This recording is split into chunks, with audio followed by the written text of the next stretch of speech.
श्रीमद् भगवद गीता अध्याय 4 श्लोक नंबर 35 मर्म फ्रॉम इल्यूजन टू रियलिटी,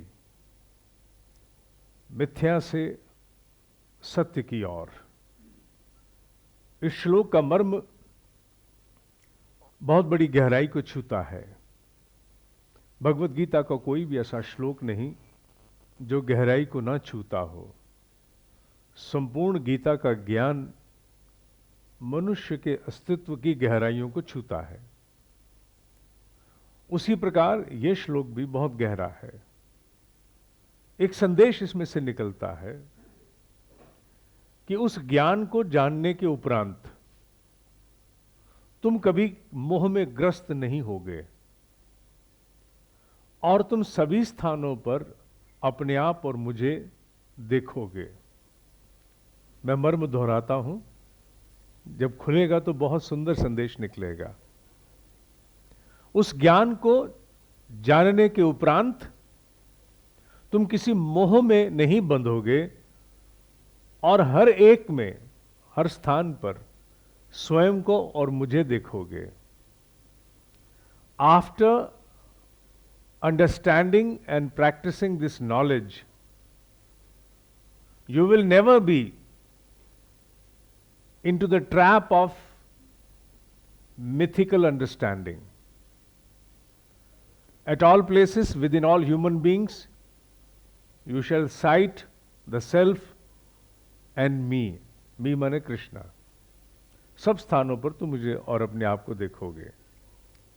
इस ज्ञान को जानने के उपरांत यह उसी ज्ञान की चर्चा है जिसका उल्लेख श्लोक नंबर 34 में आया, यज्ञ के मर्म के विषय में। यहां पर मुनि वेद व्यास कहने की चेष्टा करते हैं कि जिस व्यक्ति को यज्ञ का मर्म समझ में आ जाता है, जिसके जीवन में यज्ञ का भाव उतरना शुरू हो जाता है, वो कभी किसी मोह का शिकार नहीं होता। यहां यज्ञ के भाव से तात्पर्य बिल्कुल सीधा वही है जो हमने पिछली बार जाना, पिछले अनेकों श्लोकों में जाना।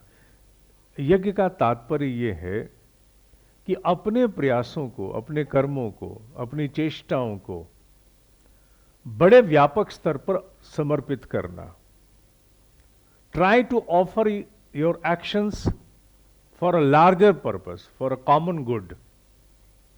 और वो एक्शन कोई भी हो, जैसा पिछले श्लोक में कहा कि ऋषियों के लिए there is nothing business, there is nothing personal, there is nothing social.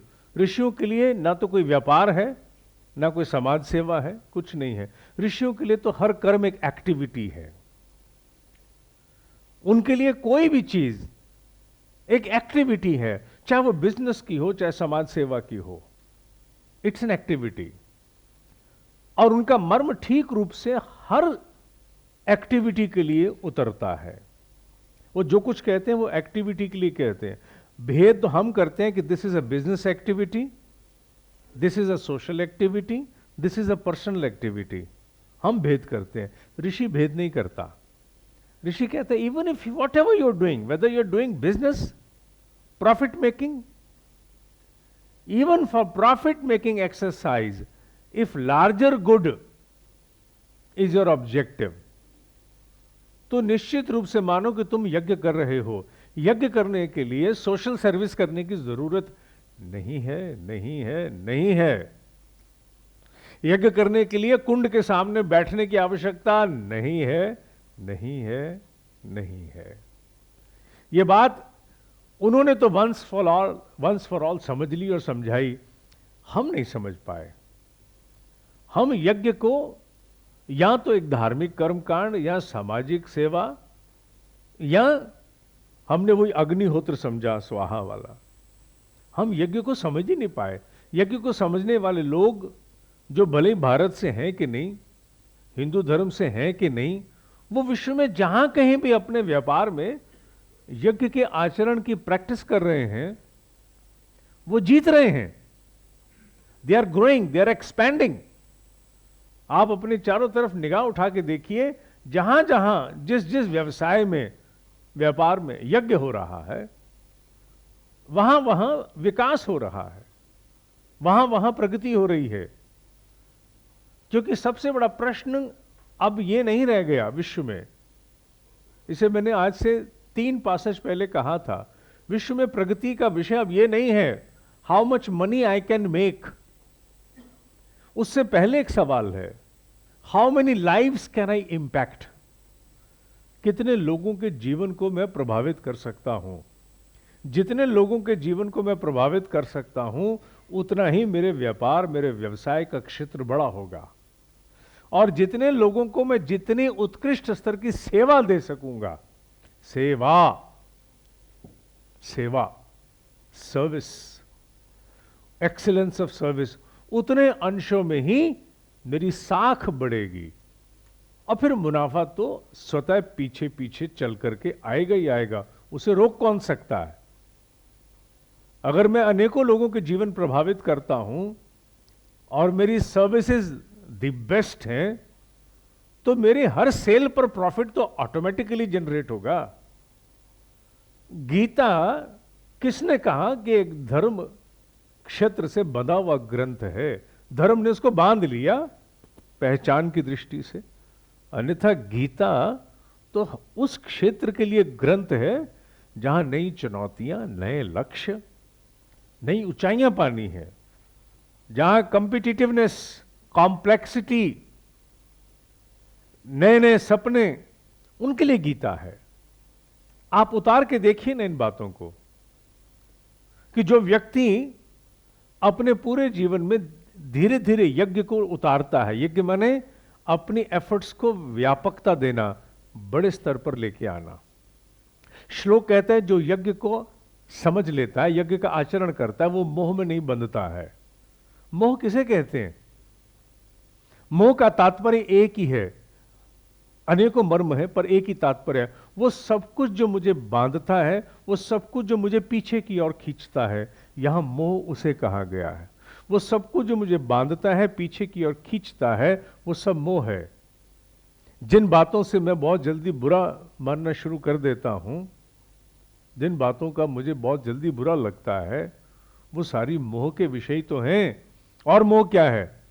हम तो हर शब्द का छोटा सा अर्थ जानते हैं। बच्चों के साथ मोह होता है, अरे नहीं, बच्चों के साथ होने वाला मोह तो बहुत छोटा सा मोह है। मनुष्य को सबसे बड़ा मोह होता है अपने विचारों से, अपनी धारणाओं से, with your perceptions, with your beliefs. आदमी विचारों के मोह के लिए तो सब कुछ छोड़ने को तैयार, बच्चे भी छोड़ देगा। विचारों का मोह सबसे बड़ा मोह है। और यह ऋषि कहता है जिस व्यक्ति ने सीख लिया कि मेरी एफर्ट्स बड़े स्तर पर कल्याण करें, वो किसी मोह से नहीं बंधेगा। कौन से मोह रोकते हैं हमें? चाहे राष्ट्रीय प्रगति हो, व्यक्तिगत प्रगति हो, व्यवसायिक प्रगति हो, कौन से मोह? एक छोटा सा ही मोह ले लीजिए, वो कितनी बड़ी बाधा है पूरे विश्व के लिए। इंटरपर्सनल रिलेशनशिप कॉन्फ्लिक्ट, आपसी संबंधों में उत्पन्न विवाद, इससे बड़ा मोह तो इसमें मनुष्य के सामने और कोई भी नहीं है। मनुष्य का मनुष्य से भेद अगर कोई करवा रहा है, संभव होने वाली प्रगति को अगर हमसे दूर कोई कर रहा है, तो इंटरपर्सनल रिलेशनशिप कॉन्फ्लिक्ट्स कर रहे हैं। इससे बड़ा कोई क्या मोह होगा कि मैं जैसा सोचता हूं मैं छोड़ने को तैयार नहीं हूं। कहीं भी आप चले जाइए, पूरे ह्यूमन रिसोर्स को बांधा हुआ किसने है? लोहा तो बेचारा कुछ नहीं बोलता, कोयला कुछ नहीं बोलता, लकड़ी कुछ नहीं बोलती, स्टेशनरी कुछ नहीं बोलती, कंप्यूटर्स कुछ नहीं बोलते। इस मनुष्य को संभालना बड़ा मुश्किल है, क्योंकि मनुष्य के भीतर मोह है। कंप्यूटर में मोह नहीं है, वो बेचारा जैसा प्रोग्राम करेगा, अपनी ओर से वो छेड़छाड़ नहीं करता। पर मनुष्य को तो बड़े बंधन हैं। मनुष्य का सबसे बड़ा बंधन, सबसे बड़ा मोह उसके अपने विचार हैं, अपनी धारणाएं हैं। और यज्ञ जिसके जीवन में आ गया, वो व्यक्ति व्यक्तिगत विषयों को उस स्तर पर नहीं लेके जाएगा जिस स्तर पर दूरियां बनती हैं। जिस स्तर पर दूसरे के विचार, दूसरे की योजनाओं को हम गौण मानते हैं, मैं इसके साथ काम नहीं कर सकता, I cannot work with him, मैं इस टीम का भाग नहीं बन सकता, I bail out of the team, मैं होने ही नहीं दूंगा। ये सारे भाव कहां से उपजते हैं? वहां से उपजते हैं जहां मनुष्य को अपने आप से बड़ा मोह हो जाता है। और जिस मनुष्य के भीतर यज्ञ का भाव, यज्ञ माने मेरे प्रयास बड़े स्तर पर कल्याण करें, my effort should contribute in a larger context, वो व्यक्ति अगर किसी बात से किसी का बुरा मान भी गया है तो वो उस बात को एक क्षण में छोड़ करके आगे चलेगा, आगे के लिए अपनी दृष्टि रंग करके उसके प्रति व्यवहार बदलेगा नहीं, अंदर ही अंदर ईर्ष्या, छल, द्वेष, प्रतिशोध, इन चीजों को जन्म नहीं देगा। ह्यूमन रिलेशनशिप का कॉन्फ्लिक्ट सबसे बड़ा क्या है? हम दूसरे की जरा सी ऊंची बोली बात को भी मन में भेद बना करके उसके प्रति अपने आप को रंग देते हैं, फिर प्रतिशोध की सोचते हैं, अपने भीतर खिचड़ियां कल्पना जगत की बनाते हैं, कैसे एक बार इसको नीचे दिखाया जाए।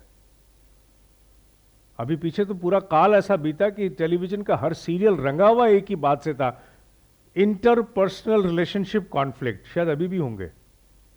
जितने टीवी सीरियल्स थे पहले वाले और शायद आज भी, उनकी रोजी रोटी एक ही चीज पर चल रही है। आप उन सभी सीरियल्स में से इंटरपर्सनल रिलेशनशिप कॉन्फ्लिक्ट हटा दीजिए, वो सीरियल कोई देखेगा नहीं। वो जो लाइव शो चल रहा था, जो लोगों को नहाते धोते ब्रश करते दिखाता था रात दिन, उस सीरियल का भी, उस सोप ओपेरा का भी क्या उद्देश्य था? कॉन्फ्लिक्ट। क्योंकि कॉन्फ्लिक्ट बिकता है, समन्वय आसानी से बिकता नहीं है, कॉन्फ्लिक्ट बिकता है। लोगों की दृष्टि में कॉन्फ्लिक्ट है, जितना हाइप करो बिकता है। और जितना कॉन्फ्लिक्ट बढ़ेगा, लोगों में आपस में जितना समन्वय कम होगा, जितना मनों में दूरी होगी, उतना प्रगति उस समाज से, उस पृथ्वी से हटती चली जाएगी। इसलिए बहुत आवश्यक है कि मनुष्य को अगर मनुष्य के पास लाना है तो हमें समन्वय बिठाने होंगे। हमें यज्ञ के भाव को, यज्ञ का वो भाव जो व्यापकता की ओर ले जाता है। जब मनुष्य व्यापक होता है तो छोटी छोटी बातों को कहता है गोली मारो यार, गोली मारो, अच्छा हो गया ना, बात खत्म हो गई, आगे बढ़ो। किसी एक कैंडिडेट का मैं एक उदाहरण व्यक्तिगत रूप से दे रहा हूं कि मैंने यज्ञ के भाव का अनुभव अभी हाल ही में किया। एक कैंडिडेट हम लोगों ने रिक्रूट किया किसी कंपनी में, जिसे बहुत अच्छी सैलरी पर हम लेके आए, बहुत अच्छी सैलरी पर, माने obviously you can understand, more than 4 to 5 million per annum की सैलरी पर हम लाए। लेडी, उस लेडी में एक थोड़ी सी कमी थी, क्योंकि नाम किसी का यहां कोई नहीं जानता। वो क्या कि वो 0 से 100 की स्पीड, क्योंकि जो वाहन है, गाड़ियां हैं, जब बिकती हैं तो अपने पिकअप पर बड़ा बिकती हैं। 0 to 100 in 3 seconds, 0 to 100 in 5 seconds यूं पिकअप लेती है गाड़ी। तो उस महिला में भी जो 0 to 100 की टेम्परामेंट की पिकअप थी, वो बड़ी फास्ट थी। तो जरा सी बात पे अगर गुस्सा आ गया तो जूम करके ऊपर जा। उसको रिक्रूट किए अभी 1.5-2 महीने हुए थे, और उसके साथ मेरा कोई विचार चल रहा था। उसे मेरी एक किसी बात पर वैचारिक भेद हो गया। मतभेद होता ही है, मत जब डिस्कस करते हैं, व्हेन वी डिस्कस माइंड, तो I have a different opinion, you have a different opinion. वो डिफरेंस ऑफ ओपिनियन को पचा नहीं पाई और उसका 0 to 100 मेरे सामने हो गया। जब वो एकदम से अपने क्रोध की आवेश में गई, फिर वो रुकी, तो मैंने उनसे निवेदन किया, मैं कहा, gentle lady, are you comfortable now? तो उसने ऐसे किया, उसको आशा नहीं थी। तो उसे लगा कि शायद अब, क्योंकि जिसने रिक्रूट किया है, मैं उसी के सामने बहुत गुस्से में आ गई, अब मैं गई। अब वो कहेगा ठीक है, sorry, we don't want you any more. बल्कि उसके विपरीत जब वो इतना उफान में गई तो गुस्सा मेरे भीतर भी उससे भी कई गुना आगे गया। और मैंने कहा कि जैसे इसकी बात समाप्त होगी, I don't want her, I don't want her, क्योंकि रिक्रूट मैंने ही किया, आई डोंट वांट हर। उस समय फिर मेरा व्यापक स्वरूप सोचने लगा, जिस उद्देश्य के लिए इसको रखा गया है, ये सब कुछ मन में क्षणों में हुआ। A practical application of this सूत्र इन लाइफ। क्षणों में जिस पर्पस के लिए इसको रखा गया है, उस पर्पस के लिए इससे बेहतर कैंडिडेट हमारे सामने नहीं आया। ये ठीक है कि मुझे इस समय बहुत बुरा लगा है, पर अगर मैं व्यापक स्तर पर सोचूं तो मेरे लक्ष्य को प्राप्त कराने में यही सबसे उपयुक्त पात्र है। तो मुझे इस समय इसकी बात का बुरा ना मानते हुए बल्कि रास्ता निकालना चाहिए। ये सब कुछ क्षणों में ही हो गया, जैसे गूगल में सब होता है क्षणों में। तो मैंने उसे कहा कि gentle lady, I hope you are comfortable now. तो वो अपने आप को झटका उसने, वो पीछे लेकी। शी प्रोबेबली रियलाइज्ड इमीडिएटली कि मुझे 0 से 100 जाने की जरूरत नहीं थी। 0 से 40 तक जाके भी काम बन सकता था, 100 तक जाने की जरूरत नहीं थी, इतने इंटेंसिटी की जरूरत नहीं थी। मेरे अगले शब्द थे, you are very important to us and we value you and we want you. Therefore gentle lady, दूसरी बार शब्द मैंने फिर कहा, gentle lady please find your self comfortable. उसके बाद उस महिला ने फिर जो हमारे उस कंपनी के चेयरमैन थे, फिर संभवतः उनसे बात की है, किसी और से पूछा, और ये पूछा कि ये सही बताओ ये आदमी करता क्या है, क्योंकि नॉर्मल तो इस तरह से कंपनियों में नहीं होता है। आप किसी अपने सीनियर के सामने अगर आप बोल देते हो जिसने आपको रिक्रूट किया, तो उसके बाद फिर आपको रास्ता दरवाजे का देखना पड़ता है, यह आपके प्रति भेद होता है। पर यहां तो ऐसा कुछ नहीं हुआ। खैर वो पक्ष फिर जो सृजन का है वो भी उसके सामने गया, उसके सामने, जिसका परिणाम ये निकला कि उसके पश्चात उसकी अपनी प्रकृति में बहुत बड़ा अंतर आया। उसने संभवतः कहीं अपने आप से सवाल करने शुरू किए कि हर वक्त 0 से 100 पे जाने की जरूरत क्या है, 40 तक जाके भी तो काम चलता है, 100 तक क्यों जाया जाए, एकदम से आवेश में क्यों आया जाए, आवेश को कंट्रोल करके भी तो काम चलता है। यही बात गीता कहती है। अगर तुम यज्ञ के मर्म को जीवन में उतार लेते हो, व्यापकता को, बड़े लक्ष्य को, बड़े ऑब्जेक्टिव्स को, तो तुम मोह में, मोह माने जो previously programmed behaviour, previously programmed impulsive response, तुम उसके बंधन में नहीं आते हो। यहां मोह का तात्पर्य या बंधन का तात्पर्य केवल जन्मों का बंधन नहीं है। यहां मोह का सबसे बड़ा तात्पर्य हम लोगों के लिए वो हमारा रिस्पॉन्स है जो हर समय हम लोग देते रहते हैं। Every moment the kind of response we give to situations, to people and subjects, उसको तोड़ना, उसको जानना। अगर उसके मोह से बंधन से मुक्त हो जाए, आप सोचो कितनी क्रिएटिव एनर्जी हम अपनी बचा सकते हैं, कितने अंशों में हम अपनी उत्पादकता को और विकसित कर सकते हैं, कितने नए दोस्त बना सकते हैं, कितने नए विषय सीख सकते हैं, कितनी वो परिस्थितियां जो हमने बिगाड़ी उनको बिगड़ने से बचा सकते थे। इसलिए बहुत आवश्यक है कि आप एक बार सिमुलेशन करके देखें कि अगर मैं अपने पूर्व व्यवहार में ना होकर बदले व्यवहार में होता तो पिछली बिगड़ी परिस्थिति को मैं कितना संभाल सकता था। गीता का मर्म यही कहता है। गीता का मर्म कहता है कि तुम यज्ञ के आचरण, यज्ञ माने व्यापकता, बड़ा लक्ष्य, बड़ा उद्देश्य। यज्ञ शब्द जब भी आए तो समझो बड़ा उद्देश्य, लार्जर ऑब्जेक्टिव, ये यज्ञ है। क्योंकि यज्ञ में जो डालते हो वो मैग्नीफाई हो जाता है। स्वाहा, इतना सा डालते हो, इतना सा। सुबह हम यज्ञ करते हैं किचन में, इतनी सी हल्दी, इतनी सी लाल मिर्च, इतना सा कुछ मसाला डालते हैं, पूरा घर खांस जाता है। इतना इतना डालते हैं, और जब खांसी आती है तो कहते हैं क्या डाल दिया, तो जवाब आता है जरा सी हल्दी या जरा सी फलानी चीज फालतू डल गई। जरा सी में ऐसा यज्ञ कि पूरा घर खांस लेता है। तो ये तो पदार्थ का यज्ञ है। और जो प्रयासों का या विचारों का यज्ञ है, उसकी पहुंच कितनी बड़ी हो सकती है। यहां वो यही कहता है कि यज्ञ के भाव को अपने भीतर, अर्थात बड़े लक्ष्य को हमेशा स्मरण में रखो, जिससे तुम मोह में नहीं बंधोगे, पुराने इंपल्सिव बिहेवियर उस पर नहीं बंधोगे, और सब लोगों में, सब स्थानों पर अपने आप को और मुझे देखोगे। यहां अपने आप को अर्थात आत्म उत्कर्ष, आत्म प्रगति, सेल्फ डेवलपमेंट, सेल्फ इवोल्यूशन, और मुझे देखोगे।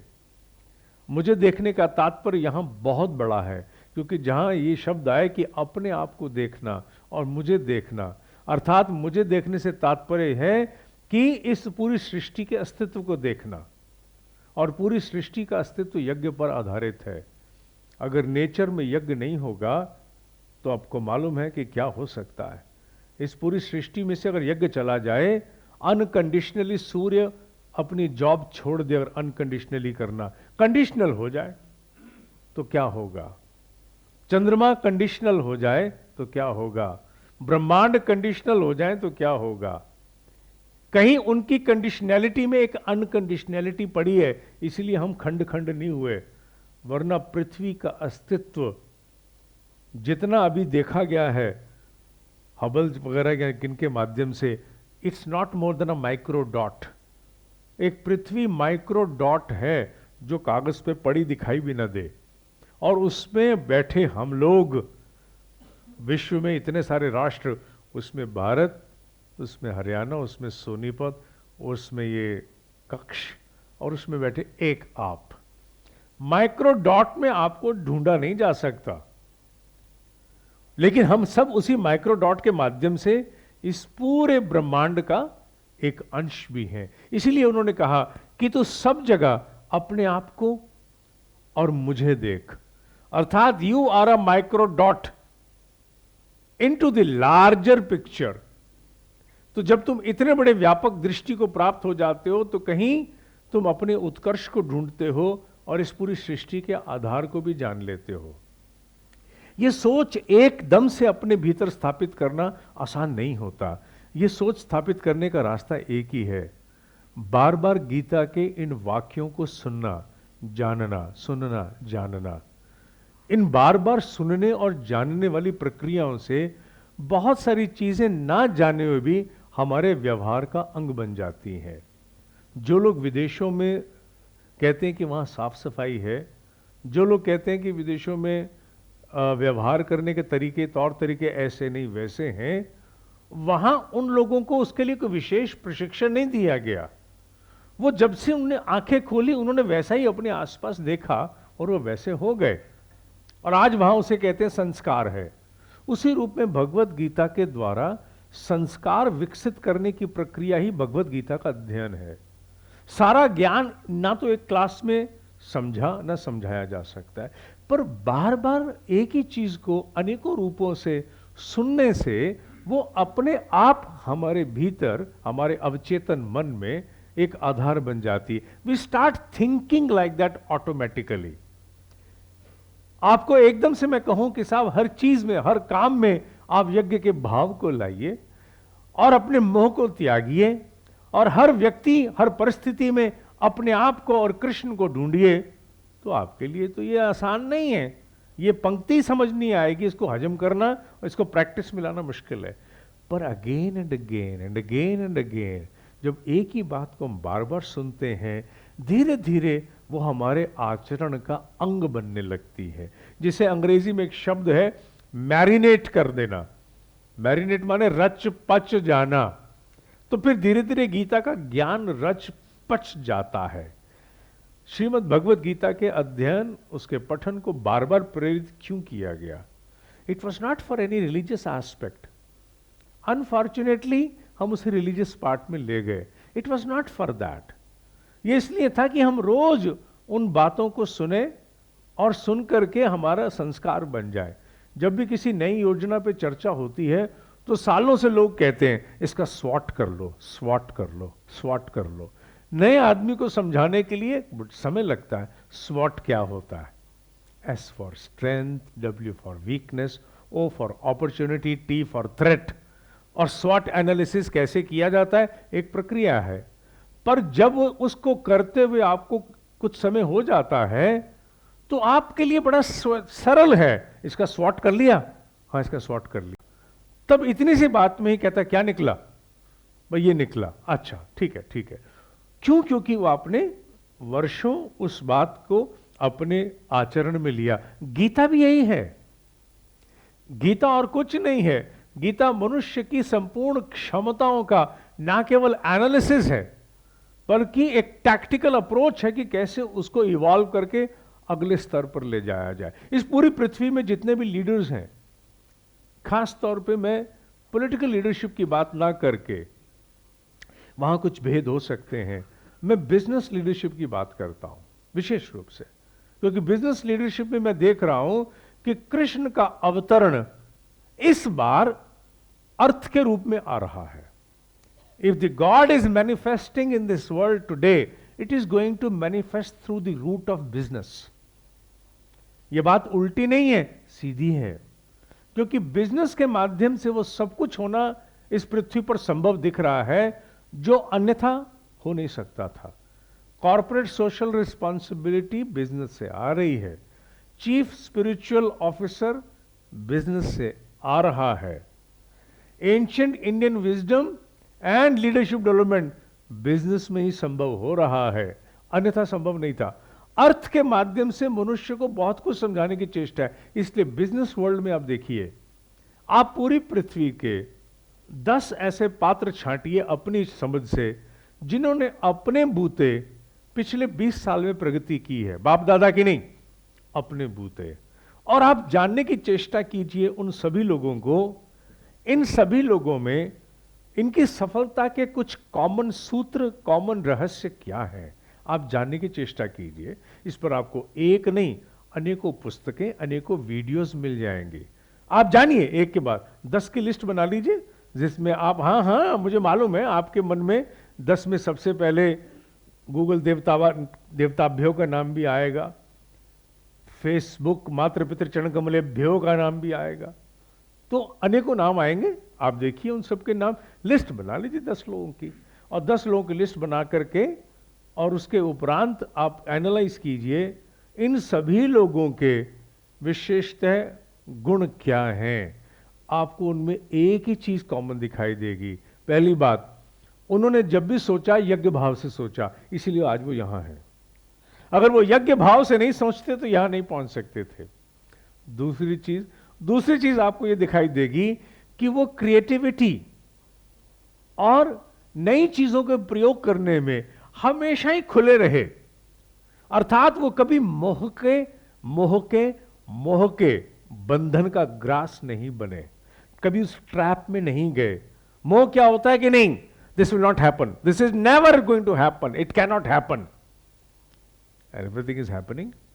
किसी ने सोचा था इस मोबाइल फोन के ऊपर, इस जरा से उपकरण के ऊपर 1000 MBPS की स्पीड भी लाई जा सकती है? किसी ने नहीं सोचा था। संभव हो रही है कि नहीं हो रही है? संभव हो रही है, और आपके भारत में ही संभव होने वाली है, हो भी रही है। कहां तो हम लोग KBPS में नापते थे स्पीड्स को, और कहां अब जीबीज में भी नापेंगे हम। KBPS से GB की यात्रा बड़ी कठिन यात्रा थी। 1 MBPS की स्पीड जिस दिन आ जाती थी तो उस दिन हम समझते थे कि आज दिवाली है, आज मिठाइयां बंटनी चाहिए, कपड़े बदलो, नए कपड़े पहनो। 5 MBPS की स्पीड देखते थे तो मन प्रफुल्लित होता था। सोनीपत जैसे, पानीपत जैसे, करनाल जैसे छोटे छोटे शहरों में भी आज धीरे धीरे बैंडविड्थ बढ़ती चली जा रही, बढ़ती चली जा रही, बढ़ती चली जा रही। मोह का शिकार बन करके ना तो नए प्रयोग किए जा सकते हैं, ना नए उजाले के दर्शन किए जा सकते हैं। आप पाएंगे कि जिन लोगों ने भी विश्व में आर्थिक प्रगति की है, द फर्स्ट 10 नेम्स, वो यज्ञ भाव में ही उन्होंने जीवन जिया कि कैसे व्यापक हुआ जाए, कैसे लार्जर कॉन्टेक्स्ट में जाया जाए, किस प्रकार से हम अपने आप को मोह का शिकार ना होने दें। नहीं, we should try something new, we are open to it, we are open to learn, we may be wrong, we want to correct ourselves. मोह का बंधन टूटने का पहला प्रतीक क्या है? I may be wrong, I am open for correction, ये मोह का सबसे पहला बंधन तोड़ना है। मैं गलत हो सकता हूं, मैं अपने आप को सुधार में लाने के लिए तैयार हूं, देखता हूं क्या सीखा जा सकता है। ये सबसे बड़ा प्रशिक्षण है। और उसी आधार पर ही उन लोगों ने पूरी प्रगति में अपनी प्रगति देखी और इस पूरे विश्व को, पूरे ब्रह्मांड को या पूरी धरा को, पृथ्वी की बात करें in the context of those 10 name, उन्होंने एक माना। आपने कभी इंटरव्यू पढ़ा नहीं होगा, कभी वीडियो इंटरव्यू देखिए, 2-3 जो अली बाबा जिस लड़के ने बनाया है, आप उसके इंटरव्यूज देखिए कि किस प्रकार उसने अपने आप को चाइनीज इकोनॉमी में भी किस तरह से अपने आप को लिबरलाइज करके और वो सारा कुछ संभव कराया जो अन्यथा असंभव प्रतीत होता था। और आज वो पूरा राष्ट्र उस व्यक्ति पर बड़ा प्रफुल्लित होता है, बड़ा गौरवान्वित होता है। उस व्यक्ति ने कैसे सोचा, you go on analysing it, क्योंकि इस पृथ्वी के सूत्र अकाट्य हैं। मुनि वेद व्यास गीता में टाइमलेस नॉलेज देता है जो किसी काल से बंधी नहीं है। इम्यूटेबल फैक्ट्स हैं जिनको बदला नहीं जा सकता, जो चाहे काल कोई भी हो, क्षेत्र कोई भी हो, अपरिवर्तनीय हैं, या beyond any mutation, you can't change them.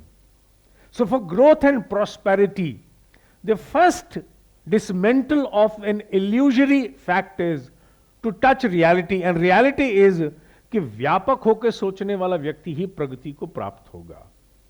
व्यापक होकर सोचने वाला व्यक्ति ही किसी मोह, किसी मिथ्या के बंधन में नहीं आएगा। जो लड़का मेरे साथ आज सुबह आया, वो लड़का रास्ते में मैं यही कह रहा था, is in the final year of MBA, यानी first year of MBA I believe. तो वो एक ही बात कर रहा था कि मेरे से पूछा, मैं तेरी गायत्री कैसी चल रही है, गायत्री जाप कर रहा है कि नहीं कर रहा है। कहते सर जिन दिनों गायत्री ज़्यादा होती है अच्छा लगता है, पर सर क्या है कि मटेरियल वर्ल्ड बड़ी आकर्षित करती है और मटेरियल वर्ल्ड की तरफ जाने का मन होता है तो गायत्री कम हो जाती है। तो मैंने कहा आज के इस पूरे लेक्चर का विषय भी यही है, फ्रॉम इल्यूजन टू रियलिटी, माने भ्रम से, मिथ्या से मुक्त होकर सत्यता की ओर जाना। मैंने कहा इस पूरी पृथ्वी का भ्रम क्या है, देखने पर देखो तो ये पूरी पृथ्वी फ्लैट है, पर पृथ्वी फ्लैट तो नहीं है। इस पृथ्वी का सबसे बड़ा भ्रम क्या है, ये पृथ्वी खड़ी हुई है, ये पृथ्वी खड़ी हुई भी नहीं है। ये पृथ्वी ना तो फ्लैट है और ना ही खड़ी हुई है। किसी ऋषि ने बहुत सुंदर कहा है, the difference that we see around is a fact but not reality. जो कुछ सामने हम देख रहे हैं वो दिखता हुआ एक सत्य तो है, पर वास्तविक सत्य नहीं है। ये पृथ्वी फ्लैट दिख रही है पर फ्लैट है नहीं, गोल है। ये पृथ्वी स्थिर प्रतीत हो रही है पर स्थिर तो नहीं है, ये तो घूम रही है हजारों किलोमीटर की रफ्तार से, सूर्य के आसपास नृत्य चल रहा है। It may be appearing as a fact but not reality. उसी तरह से तुम्हें भी भ्रम हो गया है कि गायत्री जपने से मनुष्य को मटेरियलिज्म नहीं प्राप्त होता है। गायत्री ही वो स्रोत है जो मनुष्य को वो विवेक देती है, the power of right decision making, the ability to decide appropriately, कि तुम सही निर्णय ले सको, सही निर्णय के अनुरूप तुम काम कर सको। What are you? You are an outcome of your decisions. तो सबसे महत्वपूर्ण क्या हो गया?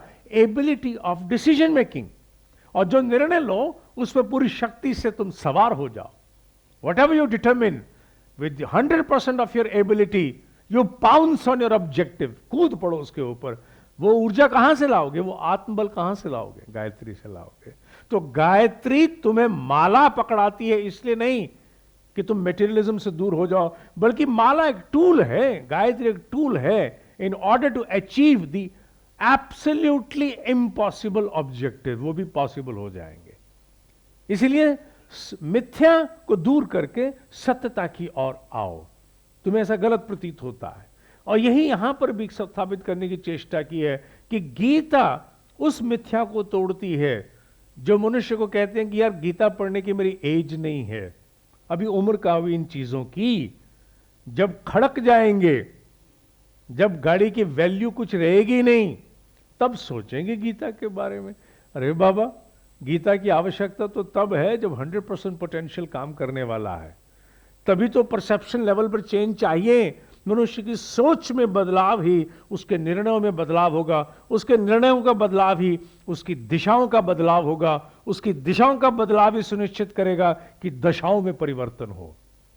अगर दशा का परिवर्तन करने तो दिशा, और दिशा से पहले निर्णय लेने वाली क्षमता, और क्षमताओं का आधार धारणा है, परसेप्शन है। Gita is about perceptions.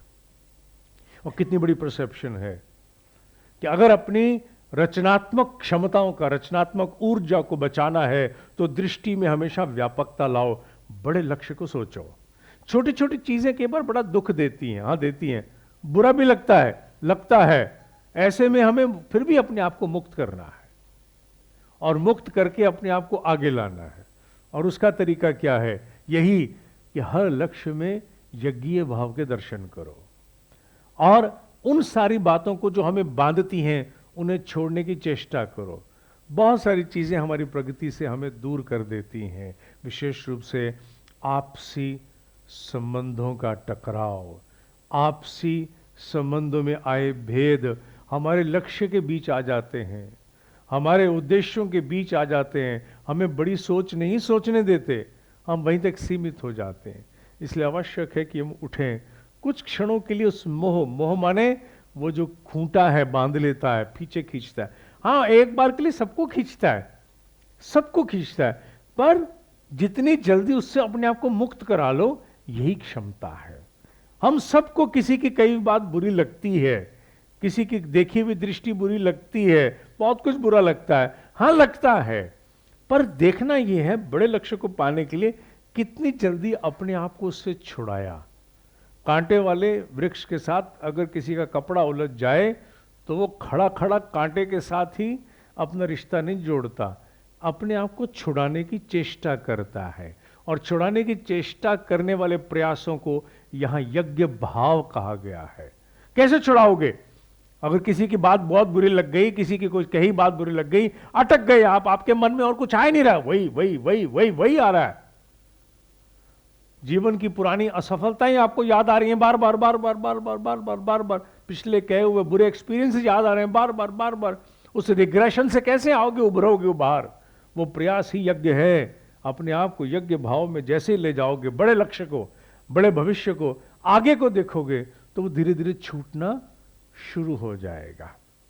अपने आप को पिछले अतीत के कुछ ऐसे अनुभवों से मुक्त कराना हो जो आपको रोकते हैं, उसका तरीका यही है, बड़े लक्ष्य की ओर सोचो, व्यापकता की ओर सोचो, आगे बढ़ो, वरना आप आगे नहीं बढ़ पाओगे। आज के इस उद्बोधन का यही मर्म है, from illusion to reality. Illusion शब्द का वास्तविक मर्म यह है कि जैसा दिख रहा है वैसा वो है नहीं। इसे अंग्रेजी के दो शब्दों में बांटा गया, इल्यूजन एंड डिल्यूजन। मैं उस पर नहीं जाऊंगा कि ये डिल्यूजन है कि इल्यूजन है, पर मर्म यही है कि जो जैसा दिखता है वैसा है नहीं, सत्य कुछ और है। किसी ने कुछ कह दिया, किसी की कोई बात बुरी लग गई, कोई असफलता का कोई परिणाम सामने आ गया, और जो दिख रहा है वो वैसा है नहीं। सत्यता उससे बहुत बड़ी है, सत्यता उससे और आगे है। नए प्रयास, नए क्षमताओं के अनुरूप फिर से एक बार शुरुआत हमें करनी होगी। एक बहुत बड़े स्तर का एक फिल्म हम लोगों ने पीछे देखी थी, अंग्रेजी की एक फिल्म जो उस दृष्टि पर आधारित है जिसमें एक विमान के ऊपर कुछ उग्रवादियों ने हमला किया, और जब उन उग्रवादियों ने उस पर हमला किया, उसे छुड़ाने के लिए, उस हमले से छुड़ाने के लिए एक प्रयास कमांडोज के द्वारा किया जाता है। और जिस प्रयास को कमांडोज करने की चेष्टा करते हैं, उस प्रयास में वो जख्मी भी होते हैं, और मकसद ये होता है कि वो जो विमान है उसे उग्रवादी अमेरिका के राजधानी में उतारना चाहते हैं, और उस विमान में एक न्यूक्लियर बॉम्ब है, और कमांडोज को यह पता लग जाता है किसी रूप से कि इसमें न्यूक्लियर बॉम्ब है। उस बॉम्ब को डिफ्यूज करने वाला जो व्यक्ति होता है, वो व्यक्ति उस प्रयास में इंजर्ड हो जाता है, उस प्रयास में इंजर्ड हो जाता है। इंजर्ड इस स्तर पर हो जाता है कि वो व्यक्ति पूरा शरीर उसका लुंज-पुंज उसकी गर्दन तक टूट जाती है, बस एक सब्जी वेजिटेबल की तरह जीवित रहता है। Is only living like a vegetable. He knows how to defuse that nuclear bomb, और वो आहत होकर के in injured state he is lying there. उसमें इतनी भी क्षमता नहीं वो गर्दन ऐसे कर सके, ना ऐसे कर सकता ना ऐसे। उसके पास केवल एक ही स्वतंत्रता है, he can only rotate his eyes up down right left, इतना कर सकता है। आंख की पुतली हिला सकता है और बोल सकता है, और उसके जिम्मे ये काम होता है कि वो जो न्यूक्लियर बॉम्ब हवाई जहाज में है उसको डिफ्यूज करे। अब वो क्योंकि बॉम्ब को देखे बिना भी काम नहीं चलता, तो ऐसा अरेंजमेंट करते हैं कि शीशे के द्वारा, जैसे हम गाड़ी में देखते हैं बैक मिरर, उस तरह बैक मिरर के द्वारा उसको वो बॉम्ब दिखाते हैं, और डिफ्यूज वो करने वाला व्यक्ति कोई और होता है, someone else has to defuse the bomb. जब ये प्रयास चल रहे होते हैं, उन प्रयासों में उन्होंने दिखाया कि बीच में बल्कि एक बार वो बेहोश भी हो जाता है। क्यों? क्योंकि उसको चोट लगने के बाद वो कोई मॉर्फिन वगैरह का इंजेक्शन देते हैं, उस बीच में वो बेहोशी में भी चला जाता है, फिर से वापस आता है। और जब वो बॉम्ब डिफ्यूज करवा रहा होता है तो पता लगता है कि जितना प्रयास किया वो सारा विफल गया, क्योंकि एक्चुअल बॉम्ब नीचे है, उसके ऊपर एक मॉक नकली बॉम्ब उन्होंने बना रखा होता है, और वो नकली को डिफ्यूज करके ही बड़ा टाइम खराब करता है। असली उसके नीचे। उस अवस्था में भी हालांकि फिल्म है, लेकिन फिल्म के माध्यम से भी एक प्रशिक्षण आता है, उसको घोर असफलता होती है, समय बचता ही नहीं है। यहां तक कि अमेरिकन गवर्नमेंट ये सोच लेती है कि blast the aircraft with the missile. Air force के हवाई जहाज आकाश में चले जाते हैं उड़ाने के लिए उसको, कि हम लोगों की जान नीचे खतरे में नहीं डाल सकते, 400 आदमी हवा में उड़ा दो, कोई फर्क नहीं पड़ता, नीचे शहर बचाना, we have to save the city, Washington has to be saved. तो जब वो आकाश में चल रहे होते हैं यान, ऑर्डर हो जाता है उड़ाने का, उस बीच में वो देखता है कि मेरे सारे प्रयास तो विफल हो गए। तो फिर से क्या कहता है वो, अपने जो आदमी उसके साथ उसे सहायता कर रहा होता है, वो उसे कहता है कि we have to begin again, everything has to start again, फिर से शुरुआत करनी होगी। ना तो समय हाथ में है, ना परिस्थिति अनुकूल है, everything is against them, the time, the state, the situation, but yet after the failure they are saying we have to start again. क्यों? क्योंकि कहीं वो जानते हैं कि हमारे पास विकल्प नहीं है। यज्ञ का भाव इसी बात की स्थापना करता है। यज्ञ का भाव मनुष्य को वो व्यापकता देता है, वो विराटता देता है, जहां उसके विकल्प बंधे हुए नहीं हैं, जहां उसके विकल्प अनेकों में हैं, जहां केवल संकल्प बचता है। क्योंकि मनुष्य सामान्यतः जब विकल्पों में अटकता है तो संकल्पों में छूटता है, और यज्ञ का भाव उसके संकल्प बल को मजबूत करता है, क्योंकि वो व्यापक है, विराट है। वो किसी छोटी सी कन्फाइनमेंट को, जिसे हमने यहां मोह के नाम से संबोधित किया, बंधता नहीं है, वो व्यापक है। क्यों? क्योंकि वो जानता है कि चाहे विषमता कितनी भी क्यों ना हो, जैसा श्लोक ने कहा कि अपने आप को और मुझे देखो, मुझे माने द इनफाइनाइट पॉसिबिलिटीज, माने संभावनाओं की वो अनंत क्षमताएं जिनकी कोई सीमा ही नहीं है। कृष्ण का अगर कोई दूसरा नाम है तो वो यही है ना, संभावनाओं की अनंतता। किसी एक काम को करने के लिए अनंत स्वरूप, अनंत माध्यम हो सकते हैं। वही कृष्ण की सबसे बड़ी व्याख्या है कि अनंतता, अनंत संभावनाओं का प्रतीक है वो। और जो अनंत संभावनाओं के प्रतीक के साथ जुड़ जाता है और अपने आप को उसी के प्रकाश में देखता है, उसके उद्देश्य कभी छोटे नहीं हो सकते, और वो कभी छोटे कारणों के साथ उलझ करके अपने प्रयासों को रोक भी नहीं सकेगा। तो बंधनों से व्यापकता की ओर जाना, अपनी चेष्टाओं को उस अनंत क्षमताओं के साथ जोड़ना, संभावनाओं के साथ जोड़ना, यही श्रीमद् भगवद गीता के अध्याय 4 श्लोक नंबर 35 का मर्म है, और इसका सही स्वरूप जानने और समझने के लिए अपनी व्यावसायिक गतिविधियों में इसके दर्शन करना आवश्यक है। क्योंकि मनुष्य को जिस योग की प्राप्ति का संकेत इन अध्याय में दिया गया है, वो ज्ञान, बीच में कर्म है और साथ में संन्यास है। और संन्यास का तात्पर्य हम जानते हैं। ज्ञान का मर्म सीखने की चेष्टा कर रहे हैं, और प्रैक्टिस करने की लेबोरेटरी हमारी कर्म है, क्योंकि जहां क्रियान्वयन होना है वो कर्म है। और कर्म कौन सा? और सबसे बड़ा कर्म वो है जहां 9 to 5, 9 to 6 हम हैं। अगर 9 to 5 और 9 to 6 में गीता का अनुवाद नहीं हो सका, अगर मनुष्य के उस व्यवसायिक जीवन का प्रत्यावर्तन नहीं हो पाया, तो Gita if practised during worship, माला के समय पर, Gita if practised only in solemnity, एकांत में, इज नो गीता।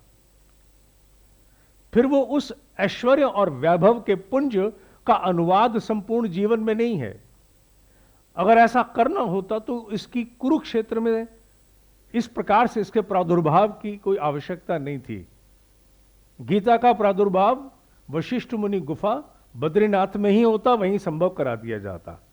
अगर उसे कुरु का क्षेत्र दिया गया, एक्शन ओरिएंटेड टेरिटरी दी गई, तो इसीलिए क्योंकि 9 to 6 में आना है। अगर 9 to 6 में नहीं है तो गीता कहीं नहीं है। अगर है 9 to 6 में नहीं है तो होकर भी बेकार है, क्योंकि जब तक गीतामयी साम्राज्य एक आचरण बनकर के पृथ्वी पर व्यापक नहीं होगा, तब तक धरती पर एक स्वर्ग के अवतरण की कल्पना मृग तृष्णा स्वरूप बनी रहेगी। अगली बार अगले श्लोक नंबर 36 के साथ हम पुनः श्रीमद् भगवद गीता के अध्ययन के लिए एकत्रित होंगे। तब तक के लिए ओम शांति शांति शांति। महाराज श्री